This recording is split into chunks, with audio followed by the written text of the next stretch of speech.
അസ്സലാമു അലൈക്കും വറഹ്മത്തുള്ളാ. 31ാമത് സാഹിത്യോത്സവിൻ്റെ നിറവിലാണ് നാം ഇപ്പോൾ നിലകൊള്ളുന്നത്. ഈ സുന്ദര നിമിഷത്തിൽ നിങ്ങളുടെ മുമ്പിൽ ഒരു കഥ പറയാൻ ഞാൻ ആഗ്രഹിക്കുന്നു. തിരുമേനി പരിശുദ്ധമായ ഇസ്ലാമിൻ്റെ പ്രബോധനവുമായി വന്നപ്പോൾ മനുഷ്യരിൽ നിന്ന് ഒരു വിഭാഗമൊഴികെ മറ്റെല്ലാ ജീവികളും നിർജീവികളും നബി തങ്ങളുടെ അനുഭവത്ത് അംഗീകരിച്ചിരുന്നു. അവരുടെ സംസാരങ്ങളും തിരുമേനിക്ക് വശമായിരുന്നു. അവരുടെ ആവലാതികൾ തങ്ങൾ കേൾക്കുകയും അത് പരിഹരിക്കുകയും ചെയ്തിരുന്നു. അങ്ങനെ എത്രയെത്ര ചരിത്ര സംഭവങ്ങൾ. കൂട്ടത്തിൽ ഒരു മാൻപേടയുടെ കഥയാണ് ഞാൻ നിങ്ങൾക്ക് പറഞ്ഞു തരുന്നത്. എൻ്റെ ഈ കഥയുടെ പേര് വിസ്മയം തീർത്ത കാരുണ്യം. നിങ്ങളെല്ലാവരും ശ്രദ്ധിച്ച് കേൾക്കണേ. മക്ക നഗരം വിജനമാണ്. മനസ്സിനെ കുളിരണീക്കുന്ന കാലൊച്ച. ഓരോ മണൽത്തിരിയും കൊതിച്ചു പോകുന്നു. ആ ഒരു പാദസ്പർശം എന്നിലായിരുന്നുവെങ്കിലെന്ന്.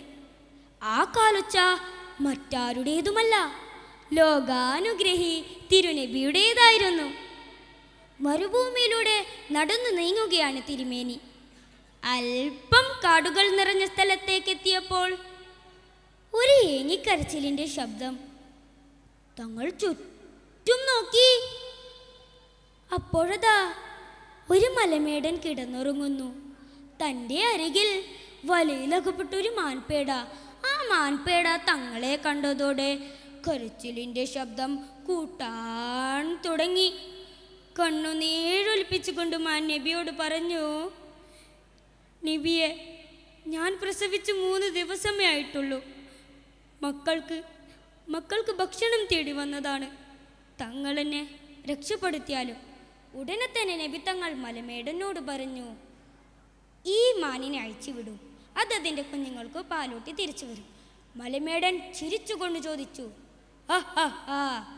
ഈ മാൻ തിരിച്ചു വരുമെന്നോ? എന്ത് വിഡ്ഢിത്തമാണ് നിങ്ങൾ പറയുന്നത്? മലമേടൻ ഒന്നാലോചിച്ചതിന് ശേഷം വീണ്ടും ചോദിച്ചു, ശരി, അതിനെ വിടാം. അതിന് പകരമായി നിങ്ങൾ ജാമ്യം നിൽക്കുമോ? നബി തങ്ങൾ പറഞ്ഞു, ഞാൻ ജാമ്യം നിൽക്കാം. മലമേടൻ പറഞ്ഞു, ഈ മാൻ തിരിച്ചു വന്നില്ലെങ്കിൽ ഇതിനു പകരമായി നിന്നെ ഞാൻ അറുത്തു കളയും. നബി തങ്ങൾ പറഞ്ഞു, താങ്കൾക്ക് എന്നെ എന്ത് വേണമെങ്കിലും ചെയ്യാം. ഉടനെ തന്നെ മലമേടൻ ആ മാനിനെ അയച്ചുവിട്ടു. മാൻ അതിവേഗത്തിൽ ഓടി മറഞ്ഞു.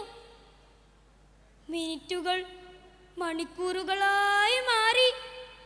മലമേടൻ്റെ ക്ഷമ ചോർന്നു പോകുന്നു. രക്തങ്ങൾ തിളക്കാൻ തുടങ്ങി. മാൻപേടയെ കാണുന്നില്ല. നബിയാണെങ്കിലോ മലമേടൻ്റെ മുമ്പിൽ പുഞ്ചിരിയോടെ ഒരേ നിൽപ്പാണ്. മലമേടൻ ആക്രോശിച്ചു.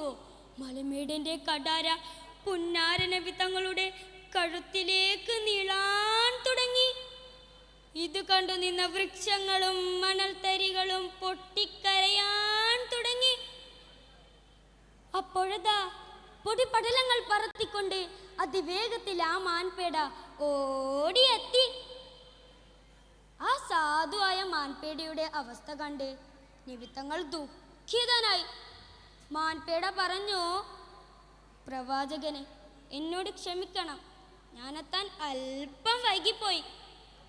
ഇത് കണ്ടു നിന്ന മലമേടൻ അമ്പരന്നു പോയി.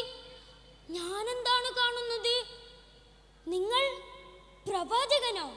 ഉടനെ തന്നെ മലമേടൻ ഷഹാദത്ത് കലിമ ഉച്ചരിച്ച് പരിശുദ്ധമായ ഇസ്ലാം മതം സ്വീകരിക്കുകയും ആ മാനിനെ അയച്ചുവിടുകയും ചെയ്തു. നബിയോട് നന്ദി പറഞ്ഞുകൊണ്ട് ആ സാധുവായ മാൻപേട തൻ്റെ കുഞ്ഞു മക്കളുടെ അടുത്തേക്ക് ഓടി മറഞ്ഞു. എൻ്റെ കഥ നിങ്ങൾക്കെല്ലാവർക്കും ഇഷ്ടപ്പെട്ടില്ലേ? ഇത്രയും പറഞ്ഞുകൊണ്ട് എൻ്റെ കൊച്ചു കഥ അവസാനിപ്പിക്കുന്നു. വആഖിറു ദഅവാനാ അനിൽ ഹംദുലില്ലാഹി റബ്ബിൽ ആലമീൻ. അസ്സലാമു അലൈക്കും വറഹ്മത്തുള്ളാഹി.